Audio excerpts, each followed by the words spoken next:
Bonjour Amandine. Bonjour. Je souhaiterais démarrer avec toi cet entretien sur ton parcours de vie, ton parcours professionnel, sachant que tu participes à cette saison de podcast en tant que technicienne en maintenance dans une grande entreprise. Donc raconte-nous ton parcours, s'il te plaît. J'ai commencé à faire de la seconde générale, parce que je ne savais pas vraiment quoi faire. Je voyais que c'était pas mon domaine. Ayant mon père dans les ascenseurs, j'ai fait un stage dans une grande entreprise pour voir si ça pouvait me plaire sur le terrain. Donc stage découverte. Voilà, stage découverte. Et du coup, je crois que j'ai fait 2 semaines dans l'équipe de mon père. Et ça m'a plu. Du coup, j'ai fait directement une passerelle. De seconde, je suis passée en première, directement. Et j'ai attaqué le bac pro, électrotechnique. Donc j'étais la seule fille. Ok, comme c'est souvent le cas dans les lycées professionnels. Donc on a un bon exemple de passerelle et que les jeunes filles ont toute leur place dans les lycées professionnels et filières professionnelles. Et après ce bac professionnel. J'ai fait un CQPM ascenseur. Alors CQPM, l'acronyme c'est quoi exactement? C'est un certificat professionnel. En fait, on fait un contrat professionnel dans l'ascenseur avec une entreprise et en même temps on fait le Greta où on est à l'école. Je sais plus, je crois que c'est 15 semaines dans l'année. D'accord, donc de l'alternance. Ouais, c'était de l'alternance, donc du coup j'ai fait ça et ça m'a permis. En plus, je faisais de la réparation, je faisais pas de la maintenance. J'étais en réparation à Cannes et pendant 1 an, du coup, j'ai un peu vu ce qui s'est passé. Enfin, j'aimais beaucoup de plus en plus. Après, j'ai commencé technicienne de maintenance et c'était parti. Et j'ai fait Nice, j'ai fait 1 an à Nice, j'ai fait 3 ans, donc 4 ans dans le Var. Et là, ça fait 2 ou 3 ans que je suis là. Donc en tout, ça fait 8 ans c'est ça. que tu es technicienne. Ton parcours est marqué par des coups de cœur, par ce stage découverte, par ta formation post-bac pro. Qu'est-ce que tu aimes dans ce métier? Le fait d'être un peu libre. J'ai mon secteur, je le gère. C'est aussi d'être en contact avec les clients. Voir les problématiques que certains vont rencontrer si l'ascenseur est en panne ou de discuter avec eux. J'ai des gardiens, ils connaissaient mieux les ascenseurs que moi, hein, parce que ça faisait tellement longtemps qu'ils étaient là que même eux, des fois, ils m'aiguillaient. Regarde ça, c'est sûrement ça qui est en panne. Et en fait, ce contact-là, c'est important. Dans ton parc, tu gères donc des syndics de copropriété. Tu interviens sur d'autres types de sites? Moi, j'ai beaucoup de copropriétés, mais après, oui, on va avoir tout ce qui va être les écoles, etc. On a aussi ce genre de choses. Mais nous, c'est beaucoup de copropriétés. J'ai une question qui me vient à l'esprit. Tu parles de complicité, notamment avec les résidents, les gestionnaires de copro qui connaissent parfois mieux l'ascenseur que toi pour y vivre. Quand ils voient arriver une femme, une technicienne et pas un technicien, est-ce que tu as déjà eu des réactions? J'ai envie déjà d'introduire la notion d'anecdote. Est-ce que tu as des choses à nous raconter? C'est quoi être une technicienne en maintenance qui gère un parc de copropriété à Nice, dans le Var? C'est quoi? C'est un panel de réactions. Ah, tu nous en donnes quelques-unes? Alors, je vais avoir des hommes qui vont apprécier, ça va les changer, ils aiment bien discuter avec moi, donc ils vont être très contents. Des femmes qui vont être admiratives dans le sens où elles voient l'évolution, elles sont très contentes. Mais d'autres, beaucoup de femmes plus âgées, elles ne vont pas comprendre. Pour elles, c'est plus... c'est pas notre métier et il faut leur prouver que si on peut le faire. Par contre, quand elles auront confiance en nous, en général, c'est le top parce qu'elles voient qu'on donne à fond, on fait tout. Et c'est vrai qu'à la base, pour elles, c'est pas du tout normal. Oui, c'est pas évident. Pour elles, ce n'est pas normal qu'une femme fasse ce métier-là. Carrément. Ouais. Donc il faut aller chercher leur confiance par rapport à tes compétences. Ouais, c'est cette compétence, montrer que on peut tout faire et que si on n'y arrive pas, on a tout fait pour y arriver malgré tout. Alors ça c'est pour le côté femme sur le terrain, mais par rapport à ton métier, on pense souvent à ces techniciens qu'on considère comme des métiers de l'ombre, qu'on ne voit pas souvent, si ce n'est la petite étiquette de passage pour indiquer que l'ascenseur a bien été entretenu, vérifié. En fait, tu parles beaucoup du contact avec les usagers des équipements que tu entretiens, que tu répares. Et en fait, ce contact tu l'as au quotidien. Bah oui, on l'a parce qu'on croise les gens dans l'ascenseur. On a toujours la petite blague. Ah bah si je me bloque avec vous. Oui, mais moi aussi je suis bloquée.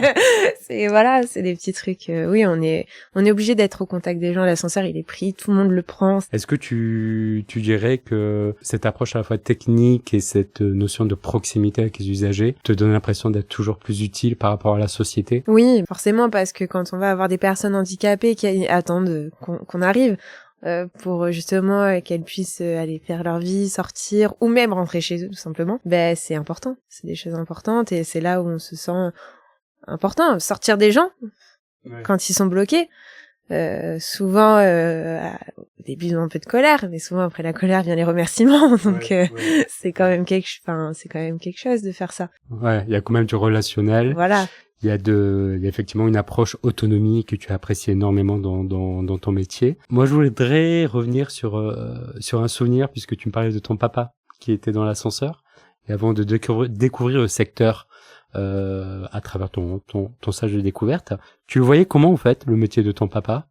Extraordinaire parce que c'était l'ascenseur, c'était un petit peu pas connu, c'est voilà les gens de l'ombre. J'allais rarement sur le terrain avec lui, mais comme il était chef, je pouvais quand même passer sans aller dans les machineries ou quoi que ce soit. Mais du coup, où il croise un client, il parlait d'ascenseur. Voilà, j'entendais ça. C'était, il montait sur les toits de cabine, il montait. Voilà, on parlait de trucs comme ça. C'était impressionnant. En plus, c'est la hauteur. C'est intéressant.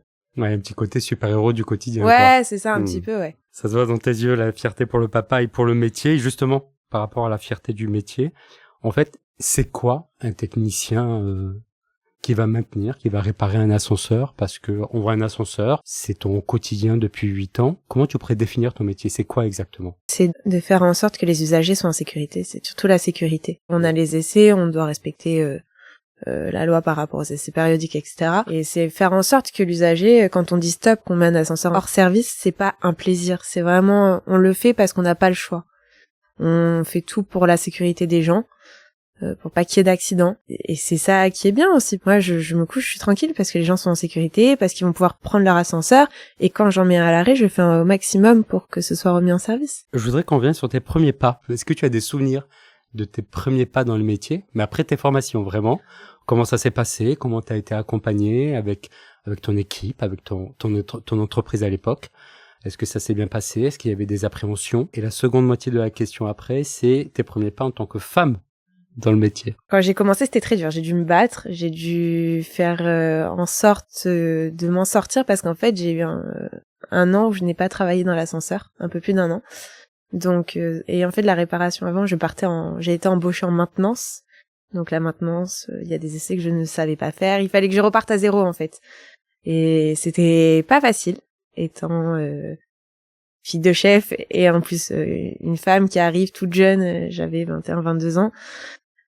Donc il a fallu que je fasse ma place. Je me suis battue avec les techs et ça s'est super bien passé. Aujourd'hui, c'est des amis de longue date. Enfin, c'est vraiment des gens que j'apprécie énormément, avec qui j'ai travaillé, qui ont fini par me faire confiance et aujourd'hui, c'est la relation qu'on peut avoir, c'est vraiment bien parce que même si on s'appelle pas tous les jours, dès qu'on s'appelle, c'est un vrai plaisir. On se voit de temps en temps. C'est vraiment des choses bien. Je me suis battue pour ça, donc c'est encore plus un plaisir de l'avoir. Et après, en tant que femme, j'ai eu de la chance en commençant à Nice que les clients étaient super. J'avais vraiment des clients extra. Et en plus, c'était assez cosmo. J'avais vraiment tous les villas de luxe aux cités, parce que d'astreinte, je faisais quand même les cités, etc. Et vraiment, ils m'ont considéré. Ils m'ont laissé le temps aussi d'apprendre. Donc, tant que j'étais honnête avec eux, ils étaient super. Comment tu te sens évoluer? Parce que là, ça fait 8 ans que tu es technicien, tu as fait de la réparation, de la maintenance. Est-ce que tu as des objectifs particuliers? Moi, je vais évoluer techniquement. D'accord, ok. Ça se fait de jour en jour. Là, je commence à prendre un peu la confiance que j'avais pas il y a quelques temps en arrière. Je commence à être plus stable, plus autonome. Donc, continuer sur cette voie-là et voir jusqu'où je pourrais aller. On va revenir sur la partie technique parce que je sens que c'est un sujet qui te tient particulièrement à cœur et pour expliquer un peu à ceux qui nous regardent, nous écoutent, ce que c'est. Quand on parle de technique dans l'ascenseur, on voit que les boutons, on s'imagine qu'il y a des tableaux électriques derrière. On est dans un contexte aussi où on a des vieux ascenseurs, on a des ascenseurs très modernes, très high-tech. En fait, la technique dans l'ascenseur, c'est quoi? Quel type d'ascenseur tu gères? Ça veut dire quoi la technique dans l'ascenseur? Ça va être tout ce qui va être lecture de schéma, les pannes qu'il peut y avoir. Donc ça peut être des pannes de base. Vous avez une chaîne de sécurité par exemple pour parler vos portes quand elles se ferment, il y a un contact pour dire qu'elles sont fermées, etc. Donc on a c'est les pannes de base ça. Et après techniquement on peut aller plus loin parce que forcément il va y avoir des pannes qui vont être sur les cartes électroniques, il va y avoir des pannes plus poussées où là quand on démarre dans une entreprise ou qu'on est jeune, c'est des choses qu'on va plus avoir du mal à trouver, il faut connaître, il faut aussi avoir l'habitude, avoir eu ces pannes là des fois aussi nous permettent de se souvenir que telle chose c'est telle panne. Le côté technique voilà, c'est le côté un petit peu les pannes qu'on peut avoir qui sont hors mécanique en fait, plus dans le côté vraiment électronique, électrique, etc. Et est-ce que les évolutions technologiques font partie de ton quotidien? Oui.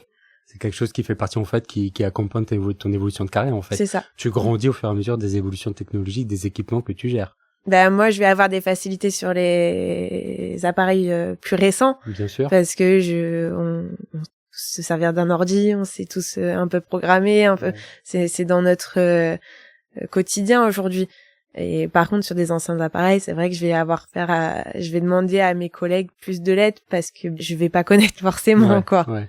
On va continuer sur des sujets un peu plus ludiques, un peu plus croustillants, notamment le sujet des mythes autour des femmes dans l'ascenseur, ou tout simplement des mythes autour du sujet de l'ascenseur. Là aussi, on est beaucoup sur les métiers de l'ombre ou un secteur qui n'est pas très connu. Il y a beaucoup de mythes. On dit que c'est un métier trop physique pour qu'elle puisse gérer un parc d'ascenseurs. C'est vrai? C'est pas vrai, c'est plus vrai. C'est pas vrai. Un homme qui pèse 50 kilos et qui a pas de muscles, ce sera tout autant le même problème sur certaines choses, mais il va faire d'autres choses bien mieux. Les deux se mélangent et s'entraident en fait sur ça. Parce que les femmes vont être plus appliquées, plus douces sur certaines choses. On est complémentaires. Oui, parce que je sens qu'il y a beaucoup d'entraide. En fait, au-delà de la notion de genre, il y a vraiment une notion d'équipe. Et c'est ça qui te tient à cœur, que ça soit au niveau générationnel, en fonction de l'âge des appareils, et en fonction de la technicité, en fait, on s'en fout, homme, femme, vieux, jeune, bah, tout ça, c'est une question d'équipe, quoi. C'est ça. Le tout, c'est d'être en équipe, de soutenir, et même quand on a besoin, on vient nous aider et vice versa. Donc, c'est quelque chose d'important et c'est là où on a une complémentarité. D'accord. Donc ça, c'est pas mis, c'est une vraie réalité dans ton métier. Quel conseil tu donnerais à des jeunes filles, à des femmes, en situation de reconversion pour rejoindre le secteur de l'ascenseur? Quel conseil tu leur donnerais? De s'accrocher. C'est pas encore une habitude, c'est pas encore normal. Donc forcément on a un peu des bâtons à travers de notre chemin, mais c'est pour ça qu'il faut s'accrocher et le faire, parce que la victoire elle en est que plus belle. Est-ce que tu as eu des bâtons dans les roues dès le lycée professionnel? Le lycée, non, ça s'est très bien passé. Ah, déjà, premier message. Donc, les filles, vous pouvez aller sur les filières pro, il n'y a aucun problème. Faut du caractère, faut pas se laisser faire par les garçons. Ok.